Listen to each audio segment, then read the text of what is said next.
দীর্ঘ ১৬ বছর পর নীলফামারীর ডোমারের উন্মুক্ত আকাশের নিচে বাংলাদেশ জামায়াতে ইসলামীর পথসভা কর্মসূচি ঘিরে জনসমুদ্রে পরিণত হয় উপজেলা পরিষদ মাঠ। বিভিন্ন স্লোগানে মুখরিত হয় পুরো এলাকা। বুধবার দুপুর থেকেই খণ্ড খণ্ড মিছিল নিয়ে সভাস্থলে আসেন জেলা ও উপজেলা পর্যায়ের নেতাকর্মীরা। বিকেলে মঞ্চে ওঠেন জামায়াতের আমির ডাক্তার শফিকুর রহমান। কথা বলেন দেশের চলমান আইন শৃঙ্খলা পরিস্থিতি নিয়ে। আমির বলেন, এই অবস্থায় দেশে নির্বাচন হলে সেটা হবে নির্বাচনের গণহত্যা। আইন শৃঙ্খলার অবনতি অবস্থায় ভোট দিলে দেশে হানাহানি খুনাখুনি বাড়বে। এটা ইলেকশনকে একদম অথম করে দেবে, চরম বিশৃঙ্খলা হবে, রক্তের বন্যায় বাংলাদেশ ভেসে যাবে। আমরা এটা চাই।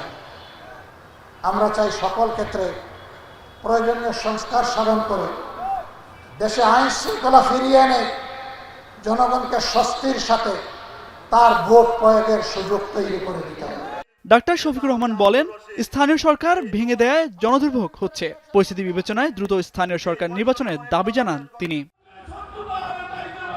এর আগে সকালে পঞ্চগড় চিনিকল মাঠে জেলা জামায়াতের জনসভায় দলের আমির কথা বলেন। জানান, এদেশে যারা জন্মগ্রহণ করেছে তারাই দেশের নাগরিক, সংখ্যালঘু সংখ্যাগরিষ্ঠ বলে দেশে কিছুই নেই।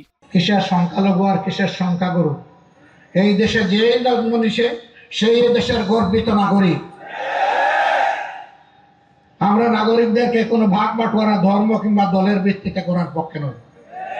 এই বদ হাসলত ছিল অতীতের পতিত স্বৈরাচারের। তারা এই জাতিকে ভেঙে টুকরা টুকরা করে মুখামুখি লাগিয়ে রেখেছিল। যাই হোক, আমরা সবাইকে নিয়ে চলার পক্ষে। এদিকে বিকেলে বরগুনার টাউন হল মাঠে জেলা জামায়াতের কর্মী সম্মেলনে দলের সেক্রেটারি জেনারেল মিয়া গোলাম পরোয়ার বলেছেন, হাসিনার মতো নিষ্ঠুর নির্মম ফ্যাসিস্ট কোনো শাসককে দেশের মানুষ আর মেনে নেবে না।